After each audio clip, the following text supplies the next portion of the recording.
And we're back, and just like usual, we're going to be giving out all the basketball secrets.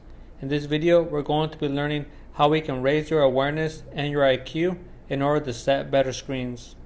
And if you start putting these principles into your game, you're going to start noticing that you're going to catch the defense off guard when you're setting your screens. So let's begin with some of the details of this video. We're going to begin by showing you how to do traditional, more common screens, and then we're going to go into how we can set up more advanced, higher IQ screens. So let's begin with the first one. So to begin, it's important to note and be aware of this fact, that if you're parallel with your teammate when setting a screen, it's going to make it a lot easier for the defense to read when that screen is coming. Because being parallel with your teammate creates a nice, easy visual line that the defense can read. So that's why it's very important that you choose the distance appropriately when you're setting this type of screen. Because if you are too far from your teammate, it's going to give the defense more time to call out that screen. They can say left screen coming or right screen coming. That way it's very important that you choose the distance appropriately. Then that way you can sneak up on the defense and not give them the opportunity of calling it out. The same way, if you use your speed to set screens, is going to be very helpful. The faster you can position yourself is going to give the defense less time to react. So as you can see, using these two factors is going to start stacking the advantages for your team. That's what you want to do in a basketball game, have more advantages. Moving on, and now we're going to discuss more advanced and higher IQ screening. And the way we accomplish this, we have to be aware that each player has a blind spot. Especially that blind spot is going to be evident when the player has his or her back towards us. And we can see right here on the diagram that that blind spot is going to be colored in red. And we're going to try to exploit this area so our team can benefit from it. And what I love about this screening technique is that it's very deceiving. And what we're going to try to accomplish is move the defense where we want them to move. So with that said, the number one thing we're trying to do is have the defender think that we're making a cut into the lane, that we're trying to receive the ball, or that we're just switching sides. So in that way, he's going to follow us down into the lane, but in actuality, we're trying to set him up. We're trying to move him further away from the area where we're trying to screen, and we're also trying to accomplish this other part. We're trying to go into the blind spot of the defender we are going to screen. So that's very important. We're accomplishing two things. And once again, I want to emphasize, you don't want to take the defender so far deep into the lane that when you decide to come back up, you have so much distance to cover, because that's going to give the defense an opportunity to call out that screen. So make sure you're measuring your distance accordingly. And now, if we look at the example, we can see if we're screening in this manner, it's going to open up that left shot or a possible left drive. But not just that, if you have a real good shooter on your team and he's able to step back and create that space in addition to the space you're already giving him with the screen, and he can make that three consistently, that's going to be a huge advantage for your team. So make sure you're using this technique in order to create a lot more space for your team. And now I'm going to give you a variation how you can set up a screen on the left side of your defender using his blind spot.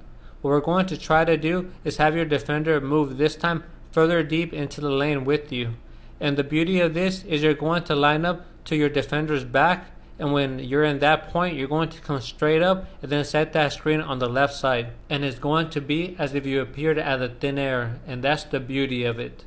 And before we move on, I do want to mention that this type of setups the Warriors have used in the playoffs. Same thing with the Celtics. They have used it as well. But this type of setup does tailor to a team that can shoot threes. And as we know, the Warriors, they have a lot of players that can shoot threes and deep threes. So it's going to be very helpful for their style of play.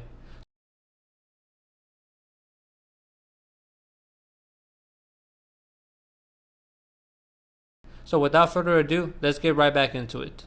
I'm going to be explaining how the 1-3-1 functions so you're able to understand it better.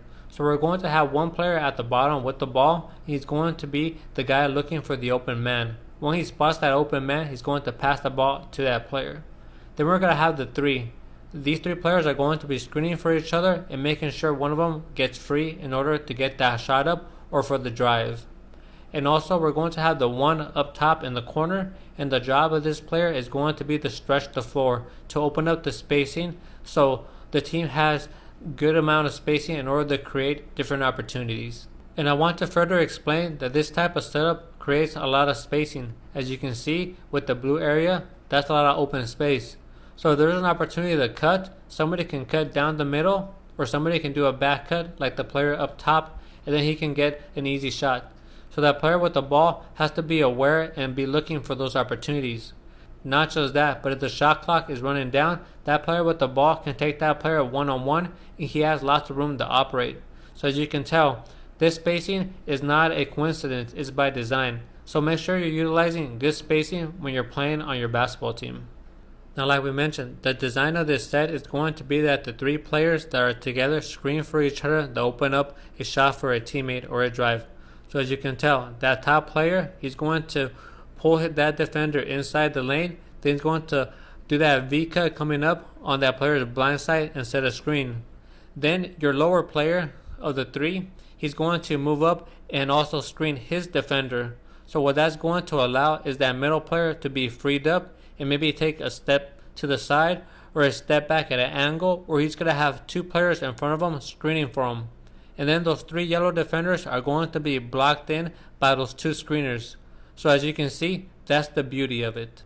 And then that's going to be an easy hit for the player with the ball. He'll just pass it to the wide open man. Now, if you need to rewind this play in order to fully understand it, make sure you do that, because the goal of all this is to improve your IQ. And now I'm going to give you guys different formations, and it's pretty much going to be the same principles. We're going to have a 1, a 3, and a 1, but we can move these around in different formations for our benefit and for our liking. For example, we can have the 1 up top and the 3 in the middle, and then that 1 in the corner.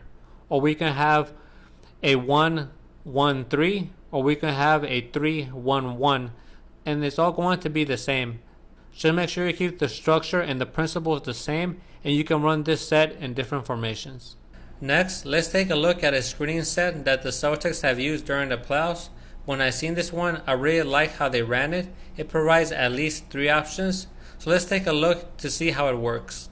And what I love about this play is you're going to have a 2-2-1 setup, and it's going to look like this. You're going to have 2 players on the top left side 3, and then your other 2 players are going to be on the top right side 3. And then you're going to have 1 player who's going to be creating spacing. He's going to be stretching out the floor, and he's going to be in one of the corner 3s. Before we set this play into action, I do want to mention that we're going to be having 2 screening motions happen almost one right after the other. The first one is going to be with the top pair on the left side of the 3. Then immediately after, we're going to have the other pair on the other side of the court also do a screening motion. So let's see how this play develops, and let's set it into motion. First, we're going to have that top player do a V-cut screen for his teammate with the ball in order to try to set him open for a jump shot or a drive. If that's not available, since the defense played good defense, that player with the ball is going to pass the ball to an open player who he can hit in stride, who was able to get free because his teammate was able to screen for him. I also want to add that timing is very important. You want to almost complete that first screening motion and then immediately already beginning that second screening motion. Why you want to do this? Because you don't want to give the defense a chance to recover. And if both these options don't work, there's always the possibility of that back screen being open. So make sure if you're that second option, that player with the ball, that you're looking for that back screen. And if that back screen is not available, all you have to do is regroup. If you have enough time, just regroup or just take that player one-on-one if the shot clock is running low. And there you go. And hopefully you're getting something out of these videos. I really try to put information that I don't see that often out there. I know when I was growing up playing basketball, nobody was out there doing these type of videos. So hopefully you guys can benefit from them. And like I said, I want you guys to become better basketball players, be more aware, have a higher IQ, and hopefully, maybe one day one of you guys can make it out there. So thank you for stopping by, and like always, appreciate your guys' support, and I'll see you on the next one. Peace.